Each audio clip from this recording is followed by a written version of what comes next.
the supervisor. They're very good students. I like them. Yeah, and their Indonesian language, I think, is quite good. They speak Bahasa quite well. Okay, maybe proceed to the discussion, sir. Yeah. Okay. Okay. Okay. Thank you very much for Kiernan for having discussion with Development Study Club in collaboration with the Faculty of Department of History at Airlangga University. Good evening from Indonesia for Kiernan. Selamat malam kawan-kawan sekalian. Kali ini kita di Development Study Club dengan didukung oleh Departemen Ilmu Sejarah Universitas Airlangga mengadakan diskusi bertajuk Komunis Genocide in Southeast Asia bersama Prof. Kiernan di Yale University. Mungkin awal sedikit ya. Jadi komunis genocide ini bukan berarti hanya komunis yang dibantai, tapi komunis juga membantai. Karena ini berbagai macam kejadian di Southeast Asia. Not only of the communists, but by the communists. Nah, perbincangan malam ini mungkin akan berfokus pada kasus yang terjadi di sejumlah negara di Asia Tenggara, seperti Kamboja under the Khmer Merah, konflik Timur pada masa Soeharto, dan juga G30S yang nanti akan disentuh juga oleh Prof. Kiernan, dan pertanyaan-pertanyaan lain seperti apakah ada pembantaian serupa di Vietnam pada saat unifikasi, atau the cleansing of communists in Malaysia and Philippines, atau permasalahan lain yang berkaitan dengan genosida dan pembunuhan massal, karena Prof. Kiernan ini adalah seorang sejarawan yang berfokus kepada kajian genosida.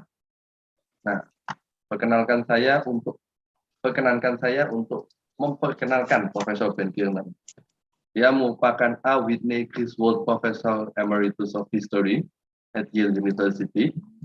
Dia pembimbing sejumlah dosen sejarah dari Amerika Serikat yang juga concern ke kawasan Asia Tenggara, seperti yang saya sebutkan tadi. Ada Frank Don, Eric Tagliacuso. Nah, Eric Tagliacuso ini sempat saya temukan bukunya di mejanya Pak Sarkawi ini. Ini salah satu sejarawan dari Komunis University yang sangat menarik dan juga anggota IPIS.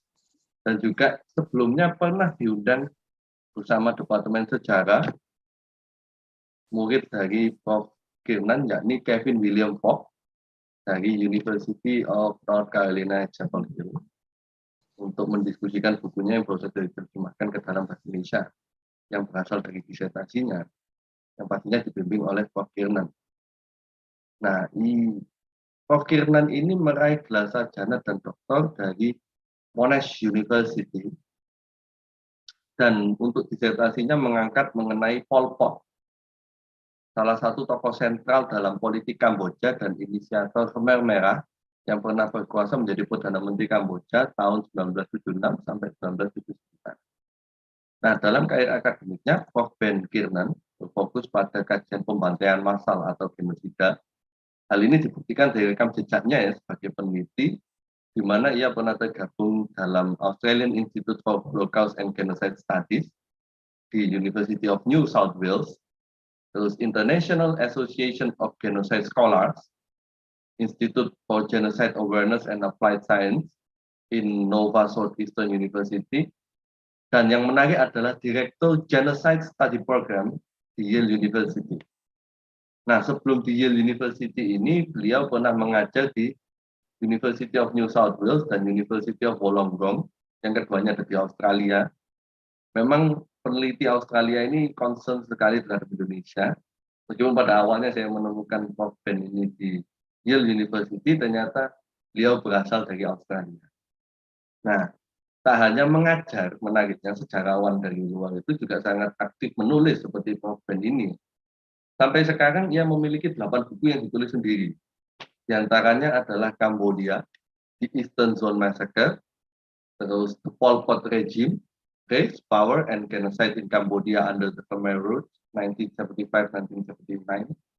Terus ada juga buku yang berasal dari disertasinya, How Pol Pot Came to Power, terus Genocide and Resistance in Southeast Asia. Nah, buku ini ya, ini terima kasih Prof.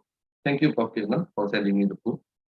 Nah, Dan ada juga beberapa jurnal dan tulisan lain yang mungkin berfokus pada wilayah lain seperti Vietnam, A History from Earliest Time to the Present. Nah, selain itu, karena karya-karyanya ini yang fokusnya spesifik pada genocide, Prof. Kiernan mendapatkan sejumlah award seperti Critical Asian Studies Prize, medali emas untuk buku terbaik dalam kategori sejarah yang diberikan oleh Independent Publisher Award, dan buku terbaik dari Sybil Harper Milton Memorial Book Prize, dan Distinguished Alumni Award tahun 2015 dari Monash University, tempat di mana ia meraih sarjana dan doktornya.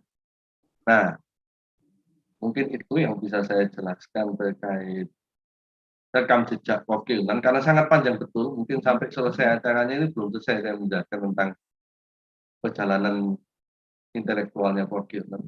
Jadi ada baiknya saya mau masuk ke dalam main dish ya, tapi sebelum masuk itu akan ada diskusi, akan ada opening remarks dari Wakil Dekan 3 Fakultas Ilmu Budaya, Bu Lina Puryanti, untuk memberikan sambutan. Waktu dan layar kami persilakan Bu Lina.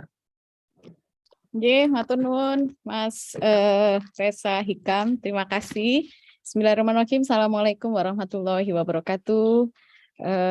First of all, it should be selamat pagi, Pak Ben Kiernan in US by right now.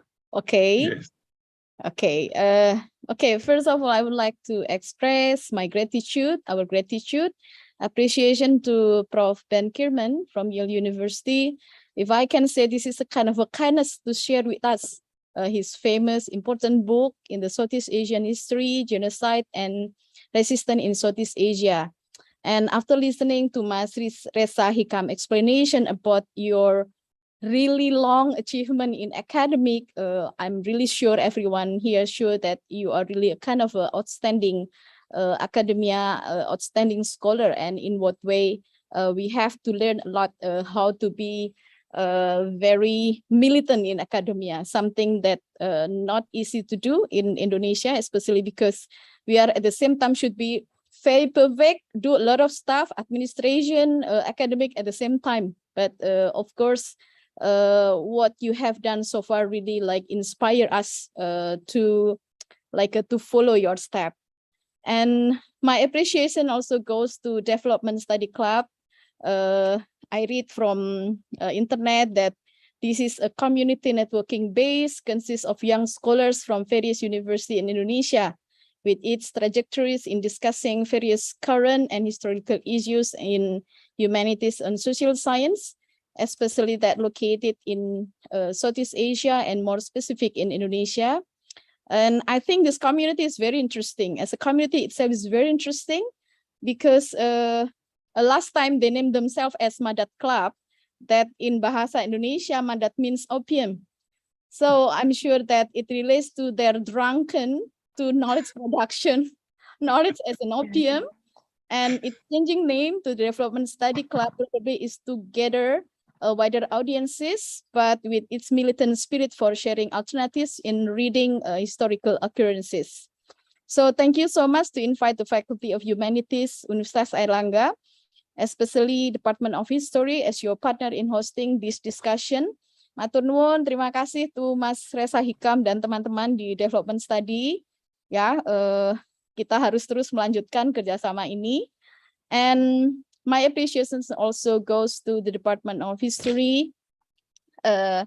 If I can say that this is a department with its very strong commitment to explore any possibilities for research and publication in the world history and Asian civilization with local and international academic institutions. And the co-host with the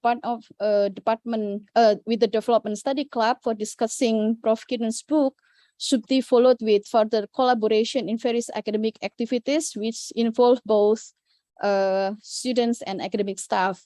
And hopefully, Prof. Kiernan, that in the future, we would like to invite you in our various academic schemes that facilitated by university.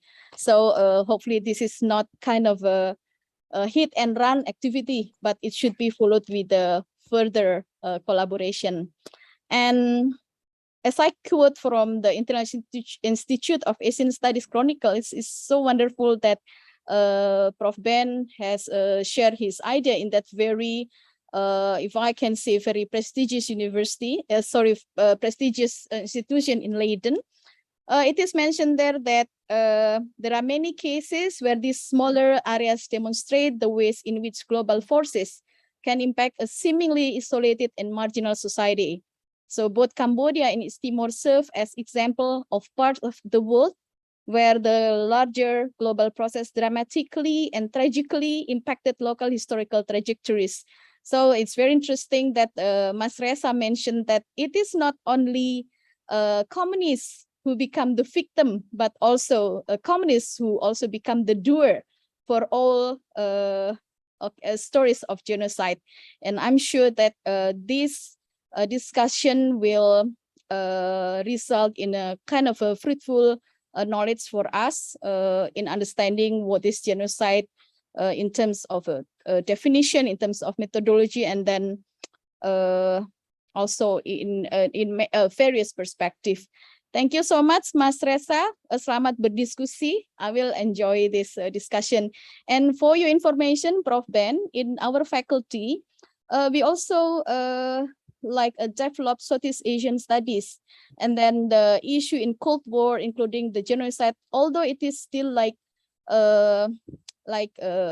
just a beginning, but we are really serious for doing this issue into kind of a further research and publication. And hopefully that next time you'll be our partner for doing that kind of activity. Thank you so much. Okay, I return this to Mas Reza. Matur nuwun, Mas Reza, monggo dilanjut. Terima kasih banyak Bu Lina atas sambutannya yang sangat menarik dan memberi gambaran terhadap apa yang akan kita bicarakan malam ini.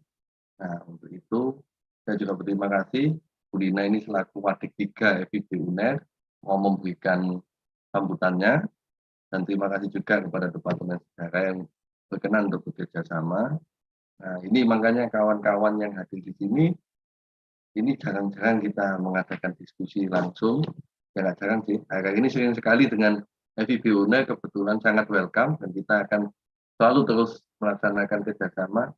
Pun insya Allah kalau nanti ada kerjasama dengan American Institute for Indonesian Studies, pastinya kita tidak akan lupa untuk mengajak Fakultas Ilmu Budaya.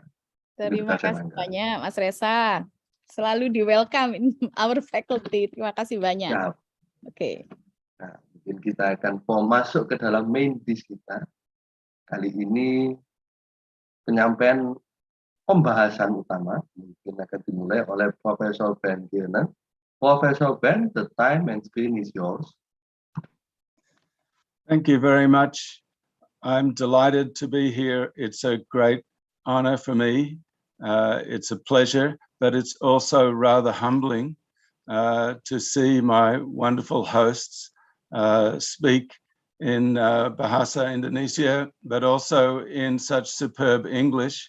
I wish I could speak Bahasa Indonesia in anything like the competency that my hosts speak English. It's just very humbling. I'm going to speak in English, but I want to say to the best of my ability, terima kasih for the invitation. And I'm going to talk about the two cases of Indonesia in 1965 and 1966, and Cambodia in 1975 to 79. The thoughtful remarks from the Dean are very appropriate to what I'm going to talk about because I believe there is a connection between genocide in which communists are victims and the genocide in which the communists become the perpetrators, as she mentioned. And I will state this point right up front, that Pol Pot was in Beijing at the time in 1965 when the communists of Indonesia were being slaughtered and massacred by the Suharto forces in Indonesia. And he watched that with interest. And he later said that he would not allow this to happen in Cambodia. He said that if we had made a mistake like the Indonesian communists had made, in other words, being unarmed and participating in a political struggle rather than an armed struggle, we would be in as much danger as the communists in Indonesia.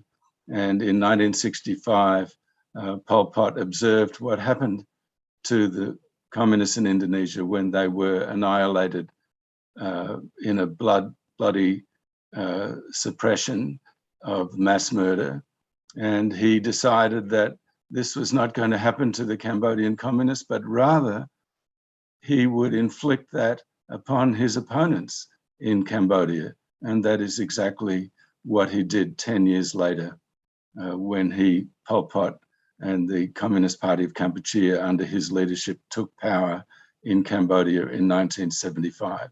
So there is an important connection between these two genocidal events in Southeast Asia. There is also another rubric in which I want to look at these two events, and that is the rubric of the Cold War. These events took place at different times in the Cold War. What happened in between the massacres in Indonesia and the genocide in Cambodia? In that 10-year period in between, the United States changed its policy because of the Sino-US rapprochement, the change in the US policy to side with China in the Sino-Soviet split and become much closer to China.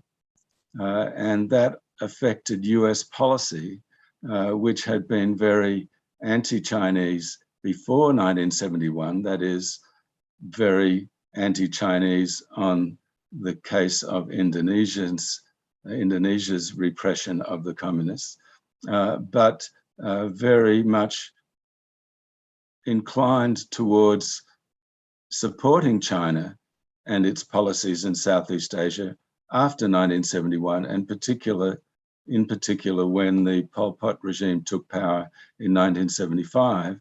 As we will see, Henry Kissinger specifically decided that rather than supporting the Vietnamese, which the United States was still opposed to, having fought a war there, Henry Kissinger told the Thai Foreign Minister Chapchai Chunavan in 1975 that he supported helping Cambodia become independent of Vietnam. And as we will see, this was a big change in US policy. So the mass murders and genocides in Indonesia in 1965 and 66 and in Cambodia in 1975 to 79 stand out as major episodes in the Cold War. In the first case, which was perpetrated by Indonesia's anti-communist armed forces, the victims were nearly all alleged communists, but they also included some members of the country's ethnic Chinese minority. In the second case, members of Cambodia's defeated anti-communist regime were the initial victims, but the victorious Communist Party of Kampuchea, or CPK, Stalinist style, soon devastated both its own ranks, communist leaders themselves became victims, as well as large sectors of the country's population, while the Pol Pot regime perpetrated genocide against first ethnic Vietnamese and Muslim Cham minorities in Cambodia. And as I mentioned, the diplomacy surrounding the two cases reflected different phases of the Cold War before and after the Sino-US rapprochement of the early 1970s. In 1965, Washington had welcomed Indonesia's change of government and welcomed Indonesia's incoming President Suharto's destruction of the Communist Party of Indonesia, the PKI. Yet a decade later, US Secretary of State Henry Kissinger cautiously welcomed the new CPK regime in Cambodia, seeing its Khmer Rouge leaders as a pro-Chinese bulwark against communist Vietnam. And he informed President Suharto's regime of this. Indonesia long accepted this view. However, eventually its suspicions of Chinese expansionist ambitions prevailed in Indonesia. During the 1980s, Indonesia played an important part in distancing the Association of Southeast Asian Nations, ASEAN, from the exiled Khmer Rouge after they'd been overthrown, despite the objections of China and the USA.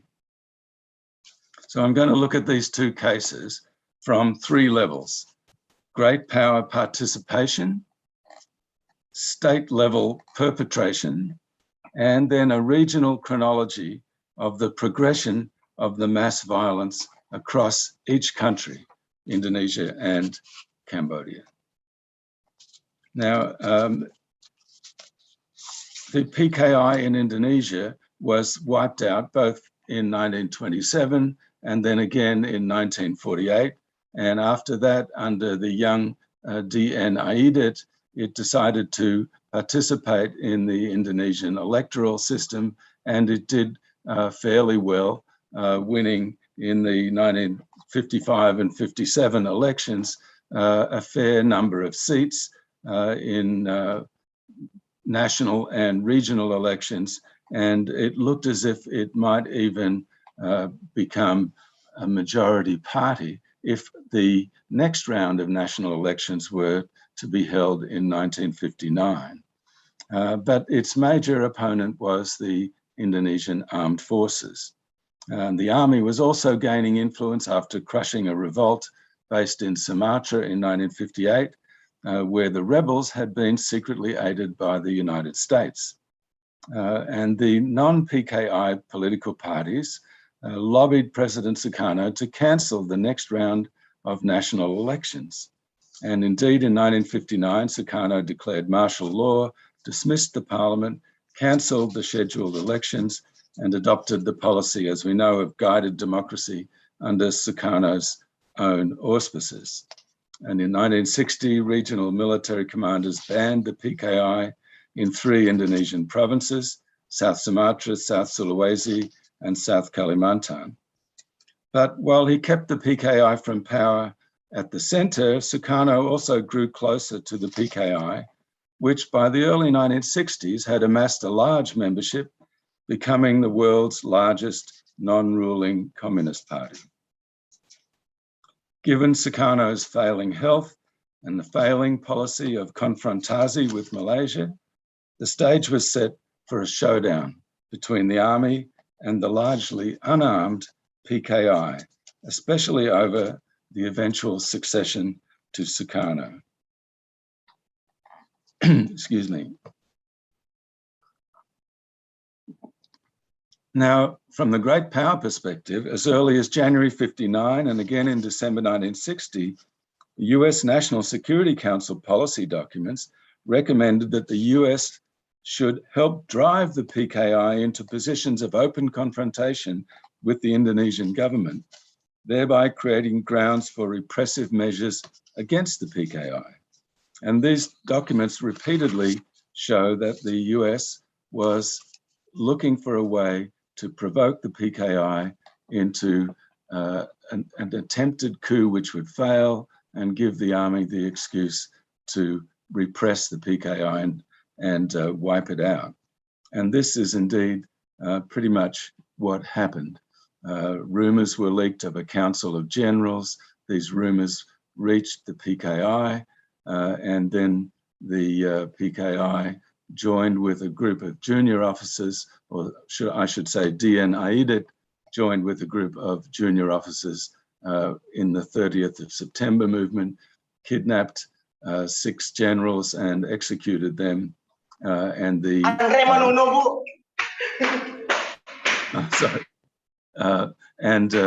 the army under Suharto then struck back and proceeded to wipe out the PKI over the next months and years. General Suharto had not been one of those who was attacked by the 30th of September movement, and he was able to quickly respond with apparently some preparation having been made. He appeared to have been aware of the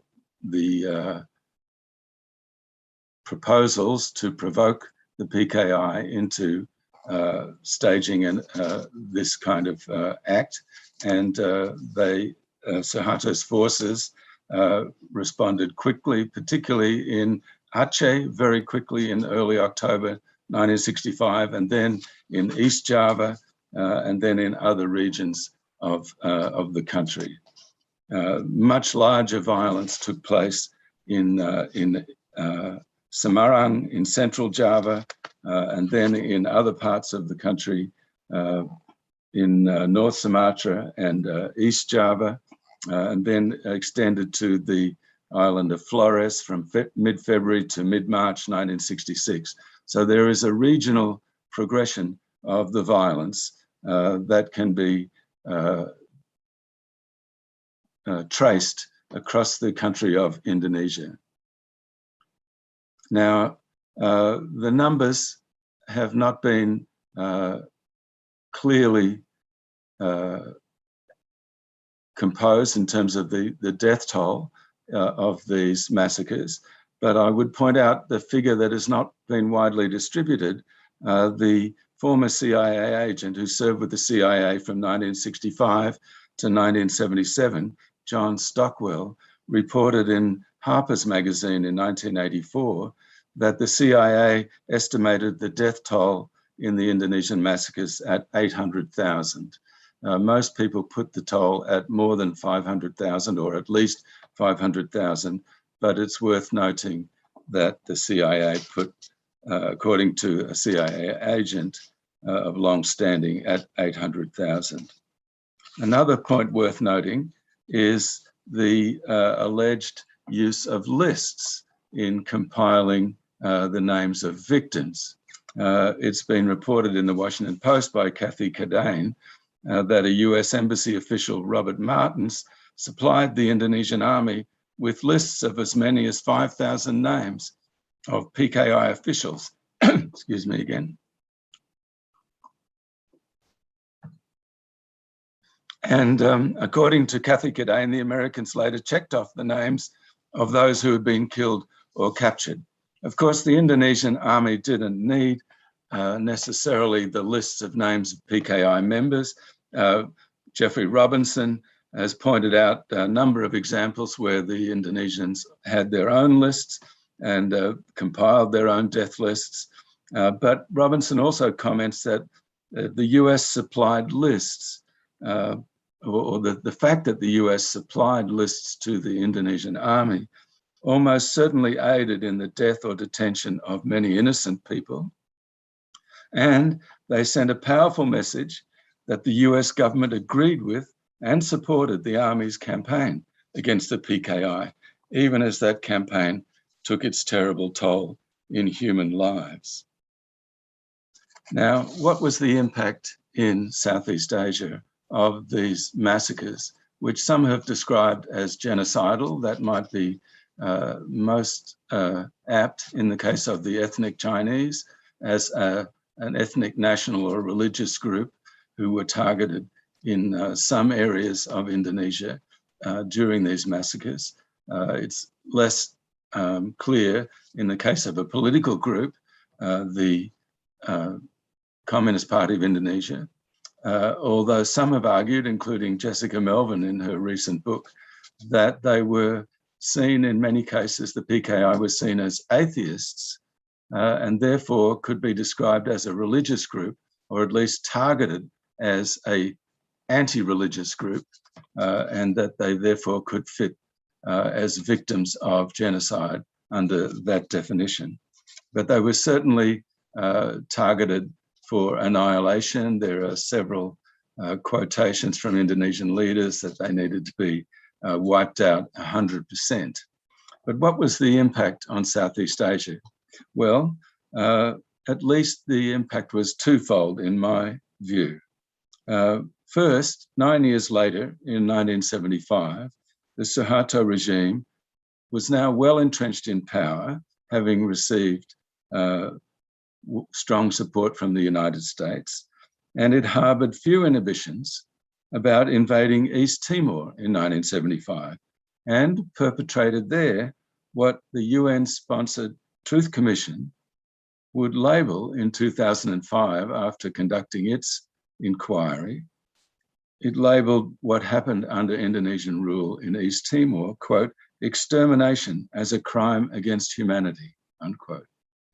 And it inflicted in a quarter century, that is from 1975 to 1999, that period of Indonesian occupation of Timor Leste, a death toll of 100,000 or more, possibly as many as 150,000 out of a population in that territory of 650,000 in 1975. So that is a serious, if you possibly could regard it as a serious continuation or a second example of mass murder by the Suharto-led Indonesian armed forces. The second impact in Southeast Asia, I've already mentioned. In that same year of 1975 that Indonesia invaded East Timor, the Pol Pot regime commenced its genocidal rule in Cambodia, employing a brutality there that was in part informed by an awareness of what had happened a decade earlier in Indonesia, as I mentioned, at a time when Pol Pot was observing from China what was happening in Indonesia during the massacres of 1965. He was conducting a secret visit to Beijing, and he later wrote about that, quote, if our analysis had failed, we would have been in greater danger than the communists in Indonesia. And he returned to Cambodia secretly in 1966, renamed the party that he led the Communist Party of Kampuchea, and he would not commit to any unarmed political struggle that risked vulnerability to such massive destruction as he had observed was suffered by the PKI, but rather he would take up arms and subject his Cambodian opponents to the fate that the PKI had suffered.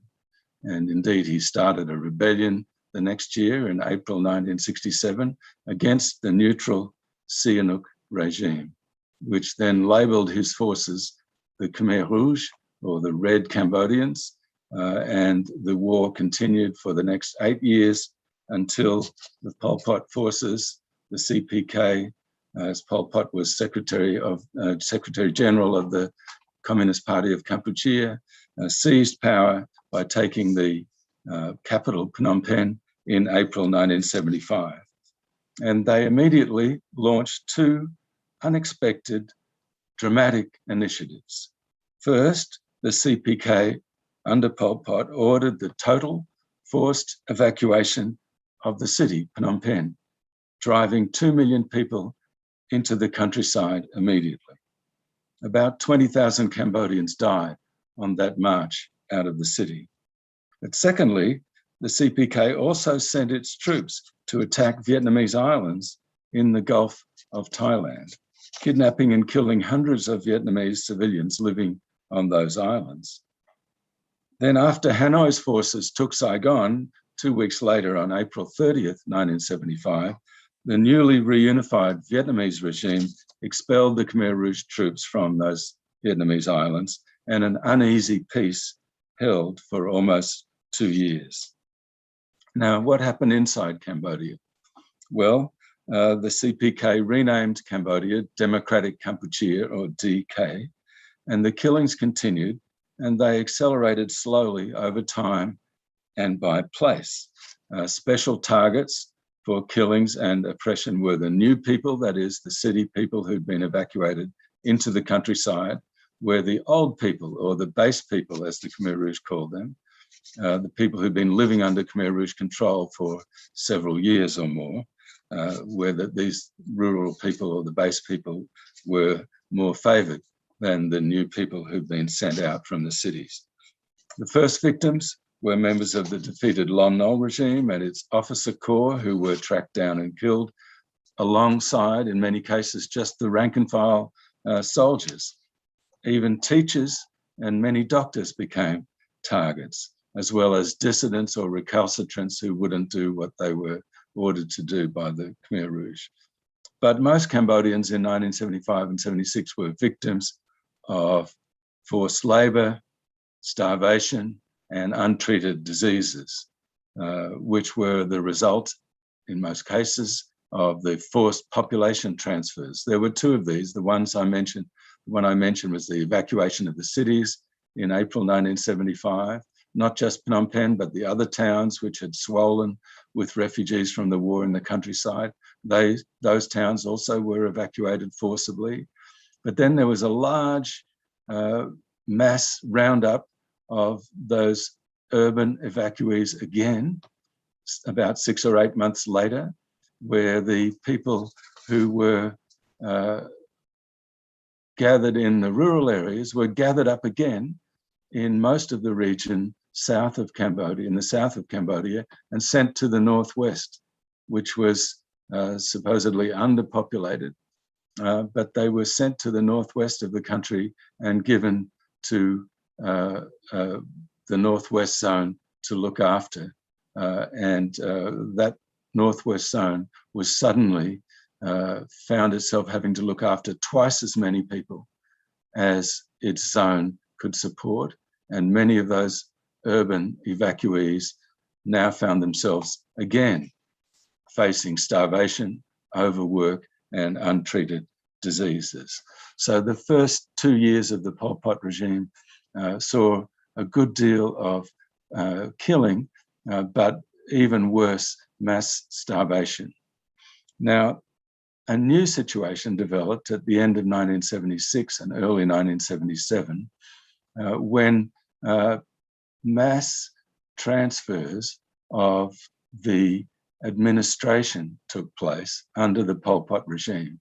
The favoured zone of the country, the southwest zone, which was the most loyal and the most favoured by the Pol Pot leadership in Phnom Penh. The southwest zone was led by Mok, or the Southwest Zone Party Secretary. He was a military commander of the Cambodian army under Pol Pot, and he was also the head of the Southwest Zone. Mok and his family, his daughter-in-law, his son-in-law, and others commanded the Southwest Zone, and they spread out across the country to take over the other zones, including the Northwest and the North, the Special Region 106 in the far north, and the Western Zone, and eventually in 1978, they took over the Eastern Zone as well. And one by one, the Southwest Zone, which was the favoured loyalist zone of the Pol Pot regime, took over the rest of the country. The military commander had the armed force to do that, and they displaced, executed, and purged the leaderships of the other zones in 1977, or late 76 onwards through 77, and finally, most bloodily of all, in 1978. And the killings escalated from late 76 through 77, and particularly in 1978, as the Southwest Zone, with the help of some of the forces of what was rebranded the Central Zone, carried out these purges, conducted massive repression of the zones they had newly taken over, and escalated the killings on a large scale, as I mentioned, particularly in the Eastern Zone. Now, one of the techniques that were used was the compilation of lists, which I mentioned took place in Indonesia in 1965-66, but it also took place in Cambodia in 1975, and particularly in 1976, 77, and 78. Now, this has been documented by the tribunal. the UN-sponsored tribunal, the Extraordinary Chambers in the Courts of Cambodia, or ECCC. And it particularly has been documented for the mass murder and genocide of the Cham ethnic minority, the Muslim Chams, who numbered about 250,000 in 1975 when the Pol Pot regime took power. But about 100,000 of them did not survive until 1979. Most of them were killed. The Chams had about 113 villages across Cambodia. They lived in separate communities in their own villages with their mosques and their leadership and their imams and hajis. These leaders were targeted for destruction, murder, and their villages were forcibly evacuated. So the Cham people were forcibly driven out of their villages and sent to other villages. And they were split up and not allowed to live as, certainly not as Muslims, but not even as Cham people. Their language was banned. And from early 1977, the evidence absolutely shows that new lists were compiled by the Southwest Zone forces, particularly in the Northern Zone, which now is renamed the Central Zone, lists of members of the Cham community. In Region 41 of the Northern Zone, the Southwest Zone official, whose name was Ao An, who had taken over, he ordered the district secretaries in Sector 41 to compile lists of the Cham population and ordered all the Cham to be arrested and killed. He ordered mass arrests of Cham people on multiple occasions and monitored the progress of the killing operation through reports provided to him. That he intended to destroy the Cham, I'm quoting from the UN judgment of genocide here, that he intended to destroy the Cham is further demonstrated by the massive scale and pattern of the killing operation carried out on his, that is, Ao An's orders. Toward the end of DK, he ordered a redoubling of efforts that any remaining Cham were to be identified and listed, and required an enhanced level of diligence in preparing the lists, thus showing his continued commitment and determination to annihilate the Cham population, unquote.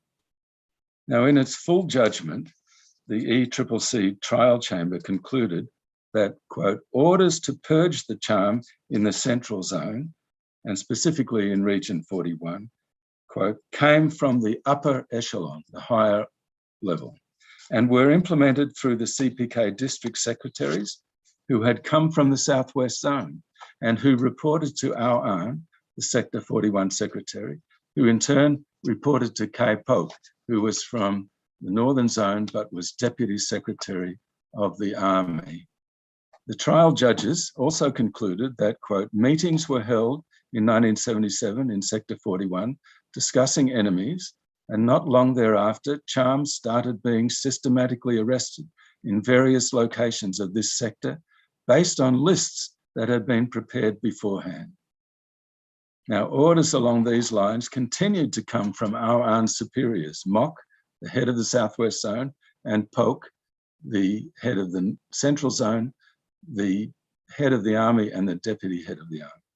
At a Region 41 meeting in late 1978 or early 1979, chaired by Ao An, he and Mok announced that people of different ethnicities were to be purged.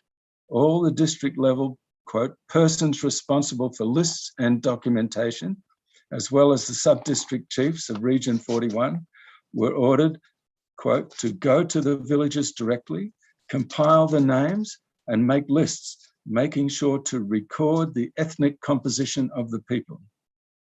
At a meeting in Kompong Tom province in the Central Zone in late 1978, Polk ordered cadres to implement the policy of Onkar, which is the name for the party leadership. The organization is what Onkar means, that is the CPK, quote, to smash 100% of the Cham, unquote. That's Kumtik is the Cambodian for smash, which is the jargon that the CPK used for kill. So it's absolutely clear that genocide was the purpose, the intent of the CPK policy regarding the charm. It came from the upper echelon. It was ordered by the head of the army and the head of the Southwest Zone, which was the zone favored by the top-level leadership of the Pol Pot regime. And at this very time, this was happening all over the country, and the Cham people suffered a genocide, as was judged by the tribunal in 2018.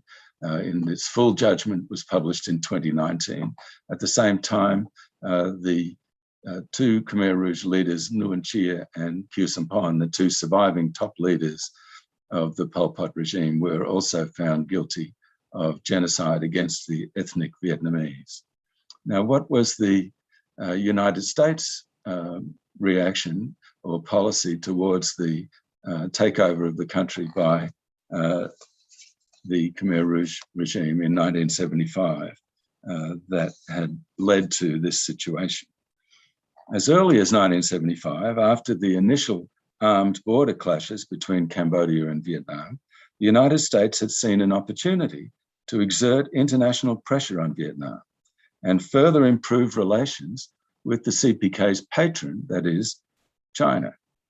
In November 1975, US Secretary of State Henry Kissinger told Thailand's Foreign Minister Chachai Chunavan, quote, "You should tell the Cambodians that we will be friends with them. They are murderous thugs, but we won't let that stand in our way. We are prepared to improve relations with them," unquote. 2 weeks later, Henry Kissinger and the US President Gerald Ford visited Jakarta. Ford told Indonesia's President Suharto that there was, quote, "resistance in Cambodia to the influence of Hanoi. We are willing to move slowly in our relations with Cambodia," Ford said, hoping perhaps to slow down the North Vietnamese influence, although we find the Cambodian government very difficult. That's what Ford said. Kissinger then explained to Suharto that Beijing had a similar strategy. Kissinger said, "The Chinese want to use Cambodia to balance off Vietnam. We don't like Cambodia, for the government in many ways is worse than Vietnam, but we would like it to be independent. We don't discourage Thailand or China from drawing closer to Cambodia," Kissinger said. Well, China was already drawing closer to Cambodia. In late April 1975, China had pledged a military aid program of 13,000 tons of weapons. In July 1975, 4 Chinese ships had arrived with 300 jeeps, 3,000 tons of fuel, and 3,000 tons of military equipment of all kinds. And that only was the start of a huge military operation from China to support the Khmer Rouge militarily.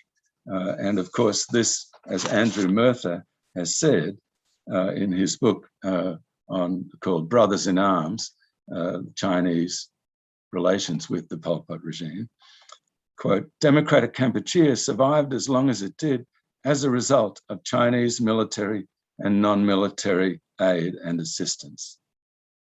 And indeed, in my view, all the weaponry that China supplied to the DK Pol Pot regime not only helped the CPK retain power in Cambodia, but also helped it to perpetrate its mass murders and genocides, not to mention its cross-border attacks on Vietnam, which had already begun in late April 1975, before Kissinger made those statements to both Chachai of Thailand and Suharto of Indonesia, encouraging them to move closer to Cambodia, but also cross-border attacks on Thailand itself in late 1976 and early 1977, and Laos at the same time.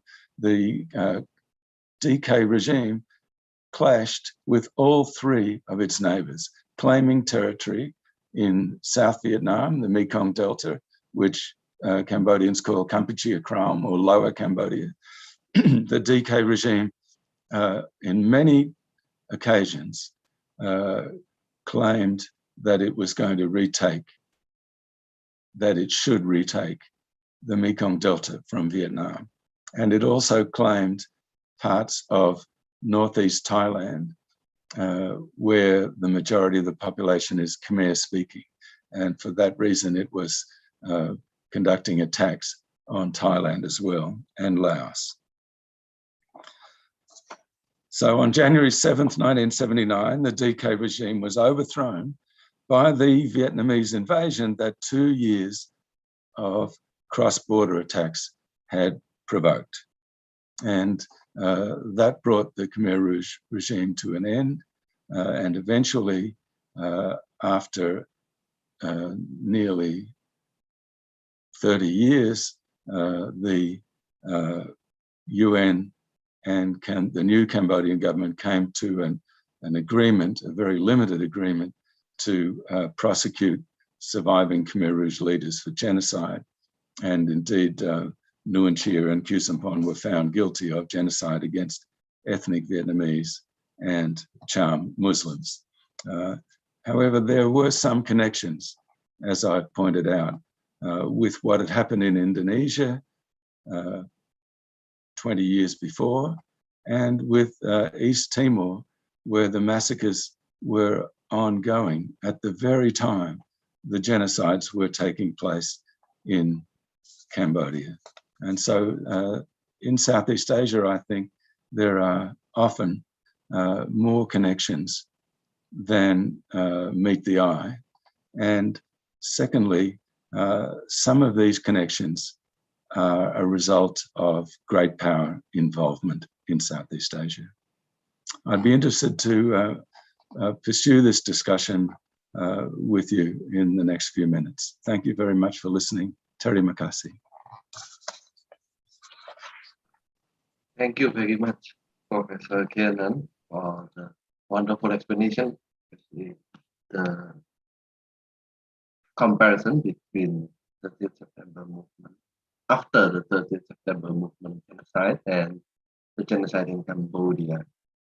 I think this kind of study in Indonesia was only focusing on the genocide happening after the 30th September movement and the mass killing of Indonesians, and less about East Timor, but both are internationally recognized problems from Indonesia. Even they make this kind of International People's Tribunal for 1965 for the mass killing happened in Indonesia. But until now, there are no true number about how much was killed in the mass killing of communists. Some say there are 500,000, others say 1 million, but still, well, people always connect it with CIA, and this is what I like from scholars from US or scholars in US. They were criticizing the US government, and they still can talk a lot of things about US. Unlike in Indonesia, if you criticize the government, then you cannot go to Indonesia. Like several people from Australia lately, Dave McRae and Rostaf Sel cannot go to Indonesia because their visa was suspended by the government of Indonesia. Well, how democratic is it? And yet people still like Jokowi. Back to the discussion. So I think it's time for the discussion. There are questions from Ms. Modiati. Ms. Modiati, she is a lecturer in the Department of History at Airlangga University. She said, hello, Professor Ben. Interesting to discuss tonight about genocide of communists in Southeast Asia, but I have many questions for this topic. The first question is it different prototype model on the genocide of communists in Southeast Asia, mainly if we compare between Cambodia and Indonesia, or in Indochina? That's the question.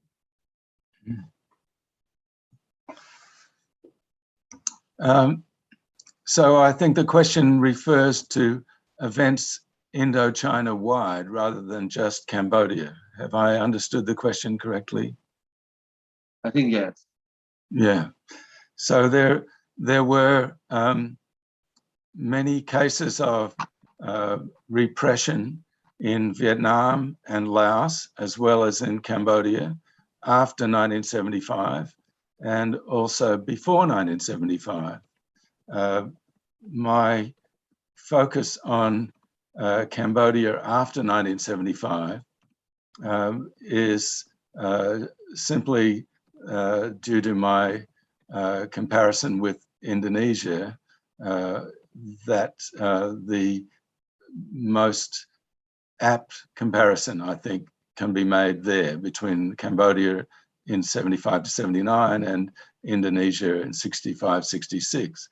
Of course, many people died in Vietnam and to some extent in Laos after 75 as well. Large numbers of people died in re-education camps in Vietnam after 1975. And I believe also there were a number of killings as well. But I think on the scale of what happened in Cambodia, events in Laos and Vietnam, certainly in proportion to the population of those countries, there is no comparison with what happened in Cambodia. The crimes that were committed in Vietnam and Laos by the new communist governments there have been pretty well documented, and they appear to me to be on a scale perhaps more comparable with the previous governments in those countries. Whereas I think what we see in Cambodia in 75 to 79 is on a scale far greater than what we saw in previous Cambodian history, perhaps at any time. So the Pol Pot regime itself stands out, not only in comparison to previous Cambodian history or subsequent Cambodian history, but also in Indochina at the time, which is not to excuse the crimes of other regimes in Indochina or Thailand, but it's perhaps more closely resembled by the genocide in Myanmar or Burma today, with the Rohingya people suffering the severe repression that the current regime there is inflicting on them. In fact, there is another connection there that I might take a moment to point out, which is the only head of state to visit the Pol Pot regime while it was in power was Ne Win, the dictator of Burma. And he did so, I think it was in November 1977. And he met, I believe, 4 times each with Nguyen Chia and Khieu Samphan, who were both convicted of genocide against the ethnic Vietnamese. And Nguyen Chia was, as I mentioned, convicted of genocide many years later of the Cham Muslims. Ne Win returned to Burma in late November 1977, and he already had plans in motion for a campaign against the Muslims in Burma. Now, we don't know whether he met, as well as with Khieu Samphan and Nguyen Chia, whether he met with Pol Pot while he was in Cambodia. He may have, but if so, it was kept secret. And if he met with Pol Pot, we don't know what was discussed. But I suspect that he would have met with Pol Pot and that they would have discussed Ne Win's plans, which were already in progress, for a campaign against the Muslims of Burma. And certainly what happened was, in February 1978, a massive campaign of repression against the Muslims of Burma, the Rohingyas, as we now know them, was put in place in February 1978, just 3 months after Ne Win's return from Cambodia. And it caused, I think, 250,000, if I get the figures right, Rohingya to flee into Bangladesh before May of 1978, in that 3-month period. It was renewed again in the 90s, and of course, again in 2010s, a campaign that was explicitly genocidal took place. So this genocide against the Rohingya Muslims can be dated in its origins to a campaign that began within weeks of Ne Win's visit to democratic Kampuchea and his discussions with Nguyen Chia, who was later convicted of genocide against the Muslims of Cambodia. That's another connection between the regimes of Southeast Asia that is worth investigating. Okay, thank you for your answer, Prof. Kiernan.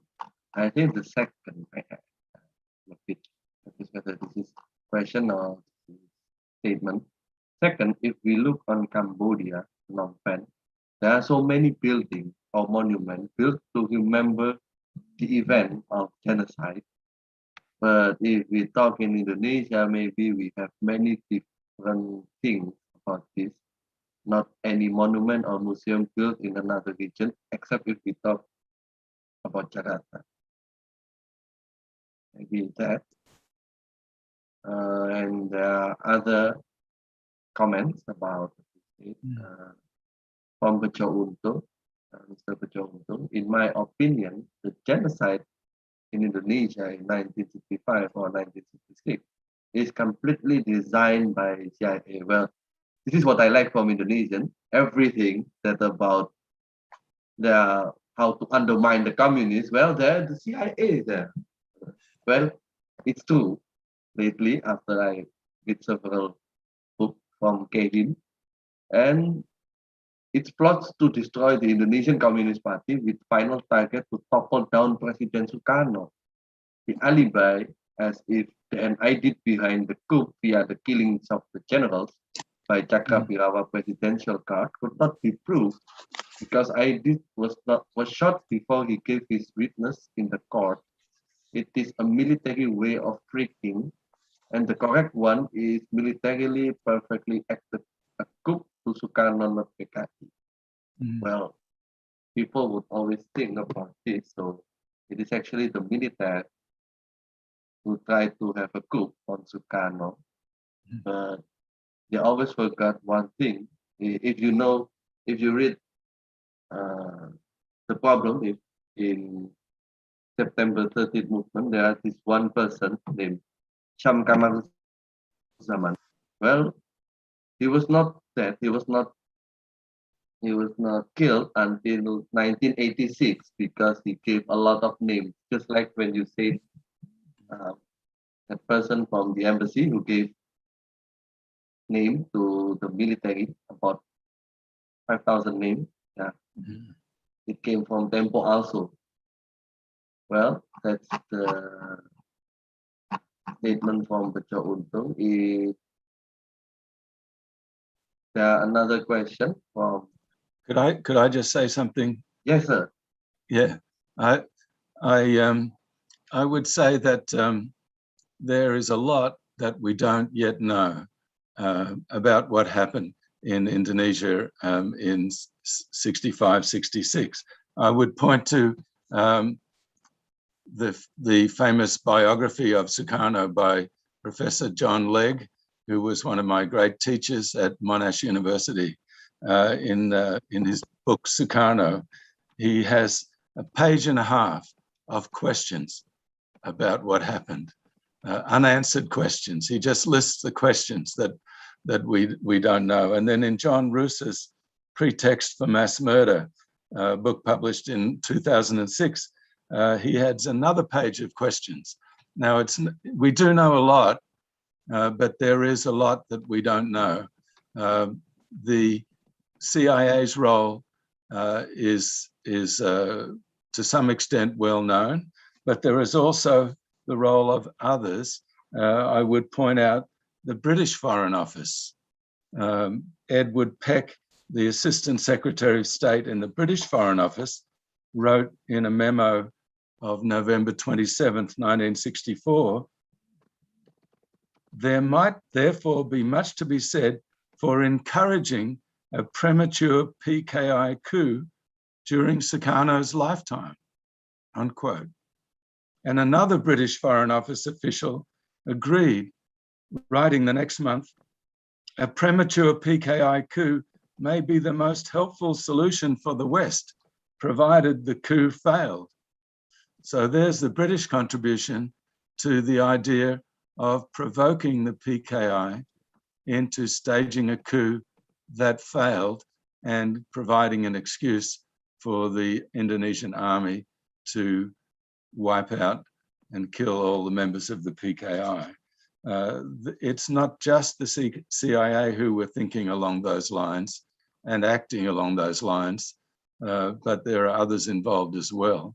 And there is a lot more research to be done to find out who actually was involved. And I think the Indonesian actors like Suharto himself and his circle, Nasution perhaps also, were very deeply involved, perhaps indeed in the preparations. I think John Rousseau's book shows that quite clearly.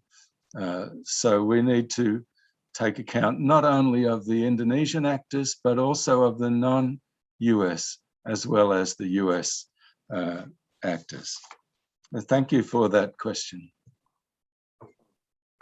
Thank you for your explanation. Okay. Two people raising hands. Okay. Silakan. And yours.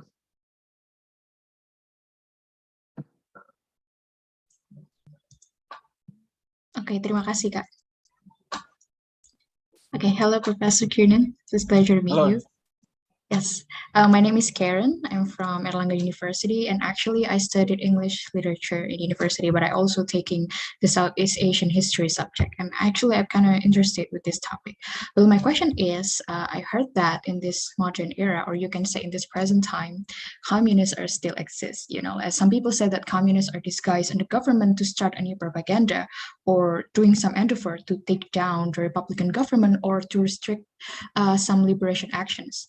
And, you know, like they are disguised in government wearing these proper suits and ties and sort of that. Although it's not using a way like genocide or massacre, the same thing that you already mentioned that happened in Indonesia in 1965, or if I can say another example, the same thing like Hitler did. You know, I also try to read the book, you know, the Diary of Anne Frank, and, you know, like to learn something about Holocaust to understand more about genocide or massacre. And yeah, I want to ask about what you're thinking about this, Professor, because based on what I read as well, there are other countries that having the same problem like this, and some people believe that the situation is real. So I want to ask about your opinion about this. Thank you, Professor. Well, thank you, Karen, for that question. I can't speak for Indonesia, but what you said made me think immediately of President Biden of the US and his statement that the Trump movement in the United States looks to him like semi-fascism. And when he said that, I was reminded of the recent revelations that President Trump spoke to his aides. I think it was one of them recently revealed that President Trump said when he was in office to one of his aides that Hitler did a lot of good things. And he said to one of his, excuse me, President Trump said to one of his other aides, why can't my generals be loyal to me like the German generals in World War II were loyal to Hitler. And on another occasion, when the protesters who ended up killing somebody in Charlottesville, Virginia, were marching, chanting slogans like blood and soil, which is a Nazi slogan.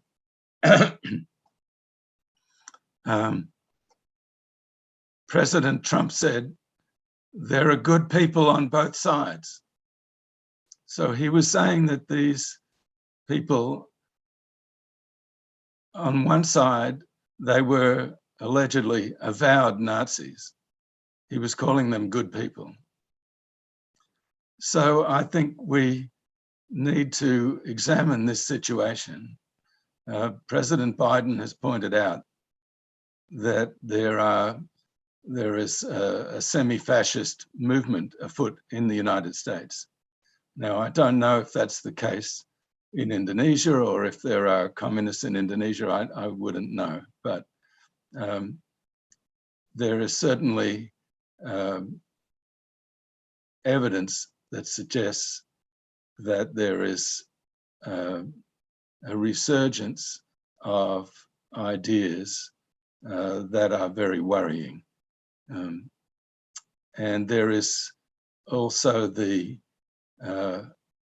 overlap that I have noticed in the case of the Pol Pot regime, which was a communist party, but was highly influenced not only by Stalinism and Maoism, but also by racism.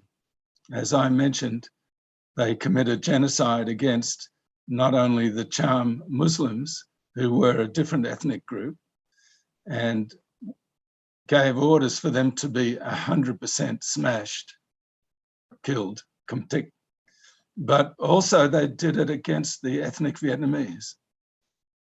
And Pol Pot, excuse me, Pol Pot actually announced publicly that the Vietnamese were the hereditary enemy of the Cambodian people. Hereditary enemy. Now that is a clear racist statement. Now, according to communist theory, racism should be forbidden. But there is a connection in the case of the Cambodian Communist Party under Pol Pot, or at least in Pol Pot ideology. There is an overlap between communism and racism, or a melding, a mixture of Stalinism, Maoism, and racism. And I think we need to be able to distinguish those different trends, those different ideological streams and strands of thinking. And it's not the same as nationalism in the Khmer Rouge case. In Pol Pot's case, when he says that the Vietnamese are the hereditary enemy of the Cambodian people, that's racism. That's not nationalism. That's much worse, much different to nationalism. I can see, particularly in the case of Southeast Asia, all the countries of Southeast Asia suffered colonialism. They all became independent countries after overcoming colonialism. And that didn't mean that they were enemies of each other or hereditary enemies of each other. They formed the Association of Southeast Asian Nations. They're quite happy to live side by side. They're not racist regarding each other as enemies. They're nationalist. They support their own independence and they support each other's independence. So nationalism is very different from racism. But so to describe the Khmer Rouge regime under Pol Pot as merely a nationalist regime is not the case. It was a racist regime, it was also expansionist. It attacked all three of its neighbors, Thailand, Vietnam, and Laos. This is not just nationalism, it's much different. It's racism and territorial expansionism. And I think that's very different from the nationalism of ASEAN, which is to live side by side with other nationalisms, fraternal nationalisms. That's what ASEAN represents. Pol Pot's regime could never have done that. It was a racist regime, as well as Stalinist and Maoist. But it was quite a different nature, I think, because of its racism and its inability to live side by side with fraternal nationalisms. Thank you for that question. Thank you very much, Professor.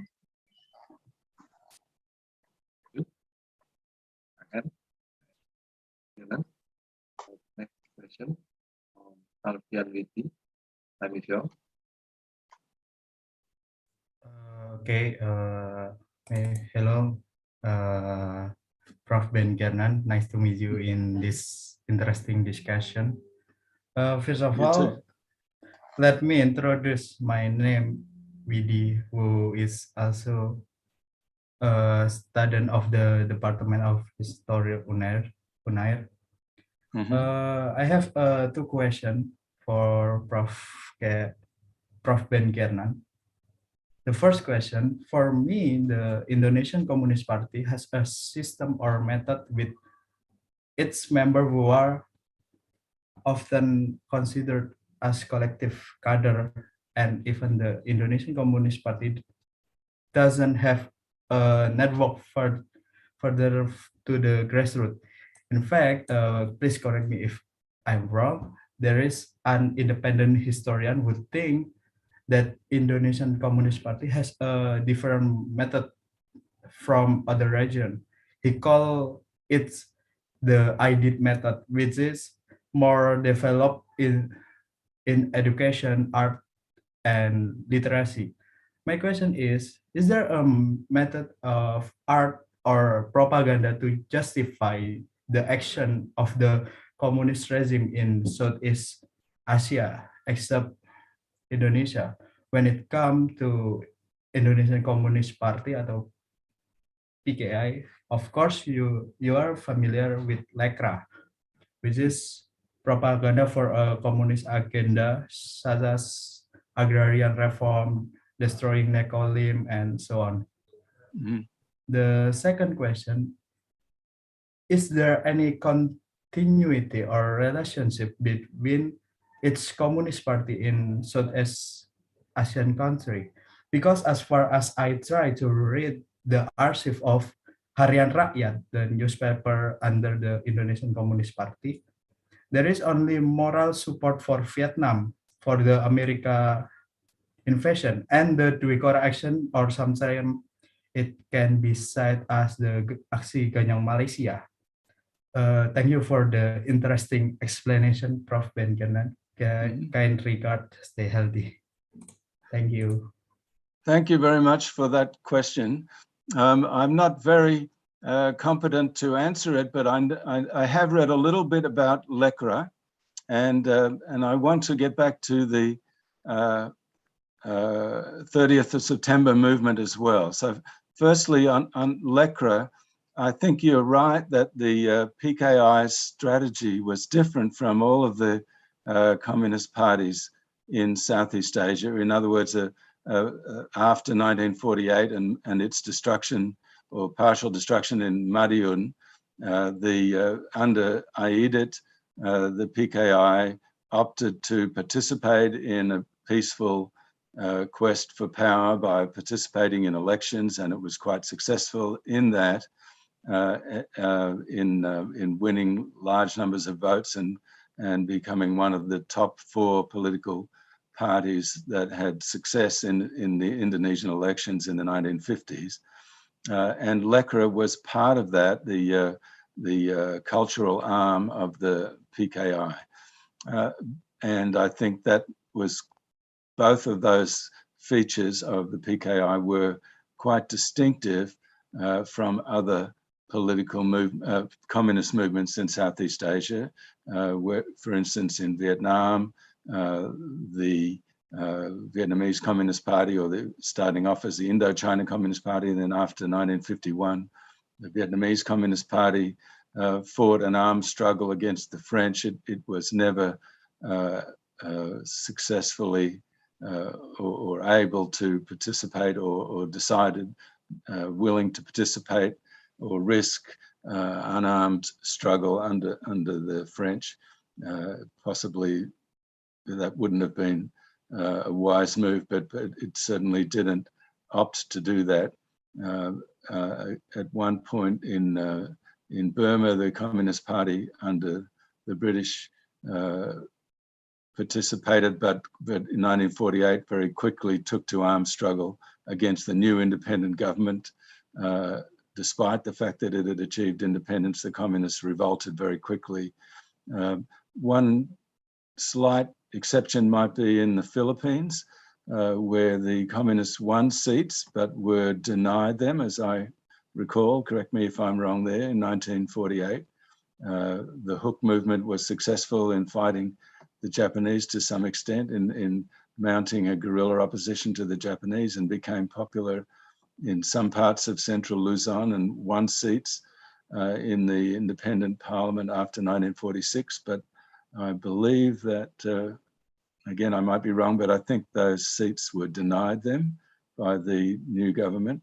But that is a partial exception perhaps to the regimes in Southeast Asia, or the communist parties of Southeast Asia, which apart from Indonesia, did not opt to participate in legal political struggle, but went underground, including the Malayan Communist Party, the Thai Communist Party, as well as those in Indochina and Burma.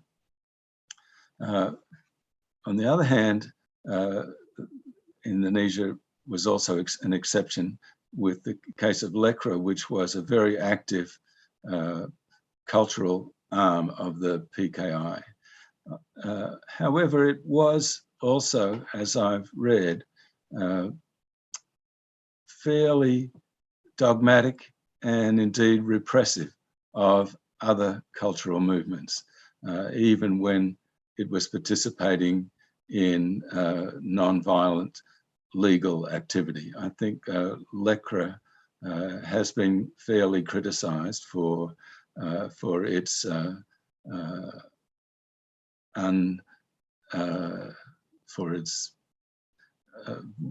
rather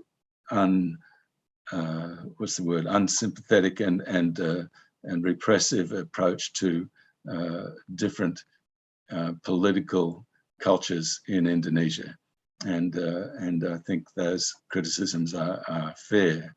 So although it was largely successful and had many aims that were possibly helpful to the peasantry of Indonesia, particularly the landless peasantry, I think its cultural vision could have been broader than it was. But it again was a phenomenon that didn't exist in most of the communist parties of Southeast Asia. Now, could you just remind me of your second question? I'm sorry, I missed that.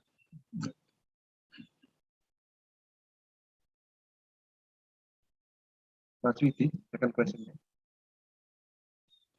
The second question, is there any continuity or relationship between its communist party in Southeast Asian country? Because in Harian Rakyat, there is only moral support for Vietnam for the American invasion. Please. Yes, I'm not sure that there was in say the 50s and 60s much contact between the communist movements in Southeast Asia. I remember writing something about this in the magazine Inside Asia back in the 80s. I'll try and recall. There was a movement of before ASEAN. I think it goes back to 1946 when the Lao leader, the Lao communist leader, Supanuvong, visited Mr. Stanton, his name was, in the embassy, the US embassy in Bangkok, and submitted a proposal for a United States of Southeast Asia. And this is when the Lao communists and the Vietnamese communists, Khmer communists, were putting forward an idea to join with other Southeast Asian forces to oppose the French attempted return to recolonize Indochina and establish independence for the countries of Indochina. And the proposal that Supanuvong put forward was for, as I recall, the United States of Southeast Asia, and they had some specifics in the proposal, which Stanton, I think he was an official in the US embassy. He might have been the military attaché in Bangkok. He sent this message on to Washington, to the State Department, and he recommended that the United States seriously consider this because the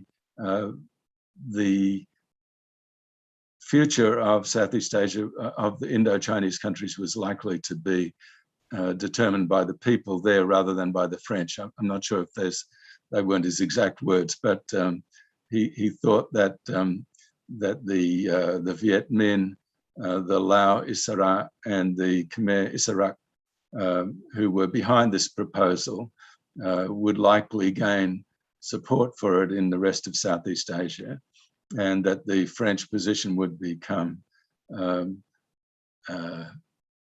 lonely one.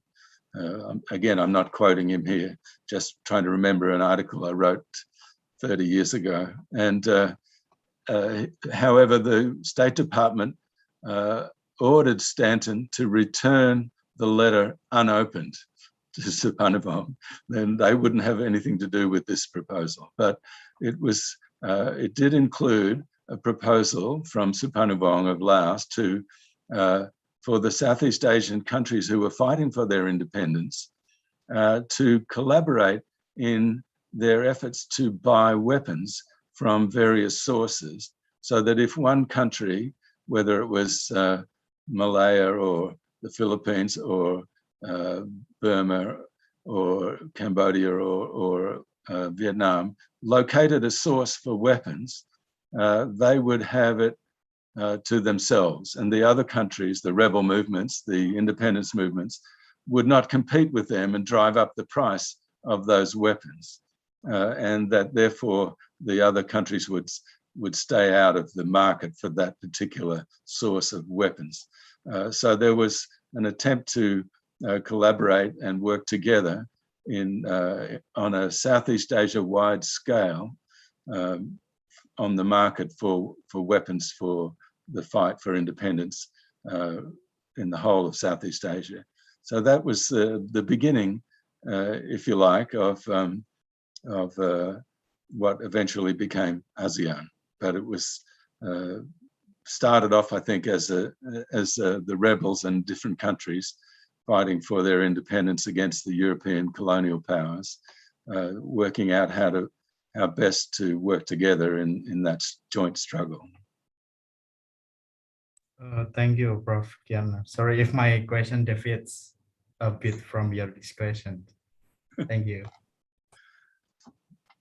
Thank you. That was a very interesting question. Thank you. Thank you, Safian. And thank you, Professor Kiernan. So the time is 10:30. I think it is the time to.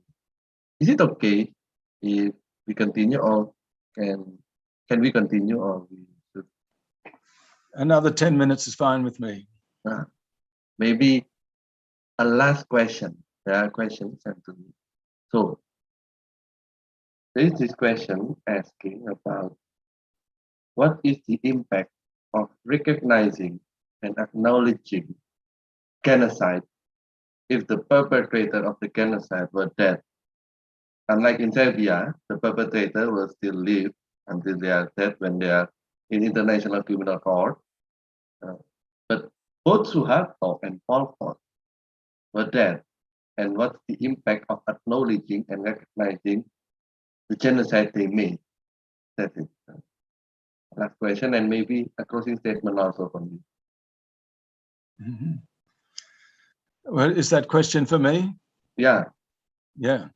Well, I think it's more important actually for the victims than it is for the perpetrators to have justice in the recognition of what happened. I think even though Milosevic died in jail before his case was finally adjudicated, and even though Pol Pot died in his sleep in 1998, I think, and Suharto has passed away also without any case being launched for the crimes committed in Indonesia in 1965-66. I think many of the victims are still alive in all three of those cases. And at least in the case of former Yugoslavia and Cambodia, international courts have found judgments, have adjudicated that crimes against humanity and genocide took place under those regimes, and that the victims can gain some solace and some closure. I think they're only partial judgments in the sense that the perpetrators did, in some of the perpetrators escaped justice and punishment, and also some of the crimes were never tried. I think that that is the case in Cambodia, where some of the cases of genocide were not prosecuted by the extraordinary chambers in the courts of Cambodia, and some of the perpetrators who were indicted were never tried based on the indictments. And so that remains the case. But some top leaders, Nguyen Chia was Pol Pot's deputy, number 2 in the regime. Khieu Samphan was a head of state of the Democratic Kampuchea regime. He's in fact the only head of state who has ever been found guilty of genocide in an international court. So that is an achievement, I think, for the Cambodian people that is a unique achievement. The case of Indonesia, of course, where no trial has taken place at all, remains to be adjudicated. But I think even though the major perpetrators are no longer with us, I think it could still happen that a international inquiry similar to what happened in East Timor, where the Japanese-funded UN Commission of Inquiry took place, and some trials took place as well. And the UN inquiry concluded that Indonesian forces committed extermination as a crime against humanity. And I think that particular judgment, extermination as a crime against humanity, is perhaps something that could be considered for the Indonesian case. It's much more difficult to prove genocide than it is to prove extermination as a crime against humanity. The genocide is requires the proof of intent to destroy a group as such, and a group has to be an ethnic, national, racial, or religious group, which is difficult to prove in the case of the Indonesian massacres of a political group like the PKI.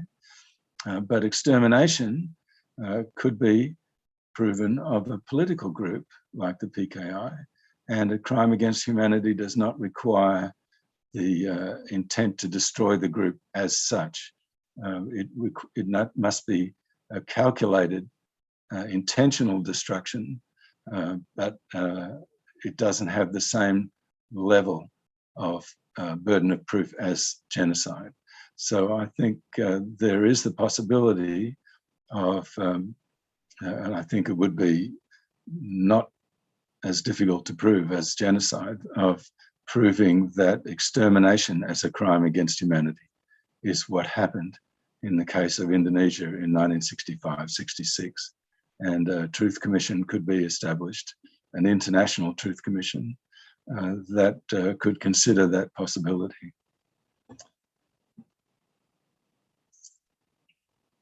I think the East Timor case, therefore, could be a model for what happened, for considering what happened in Indonesia 10 years earlier, which I think is just. Thank you very much for your detailing information tonight. So let me conclude the discussion. Jadi kawan-kawan di sini, terima kasih sudah hadir. Bisa kita lihat tadi apa yang disampaikan oleh Prof. Kiernan berdasarkan kepada satu hal yang paling penting saat kita mendiskusikan entah itu pembahasan politik atau sejarah, ialah by data. Semua yang disampaikan oleh Prof. Kiernan di sini didasarkan kepada data-data wawancara maupun data-data sekunder yang dia cari di sejumlah tempat, bahkan di Kamboja dan Timor Leste. Nah, untuk itu bagi kawan-kawan yang ingin berdiskusi lebih lanjut dengan Prof. Kiernan, bisa menghubunginya melalui email Prof. Kiernan. Dan sangat sedih kita harus menutup diskusi kita malam ini. Is it okay if I close the discussion, sir? Thank you very much. Terima kasih. Thank you very much, Prof. Kiernan, for having this discussion with us. We hope to have another discussion in the near future, if you wouldn't mind. And I'd be delighted. yes, thank you. And for me, thank you very much for the book and the autograph, sir. My pleasure. Terima kasih juga buat kawan-kawan dari Departemen Ilmu Sejarah. Saya sebagai moderator undur diri, mohon maaf jika ada salah kata. Thank you, Prof. Kiernan. Thank you, Kumul dan kawan-kawan. Selamat malam. Good evening. Selamat jalan.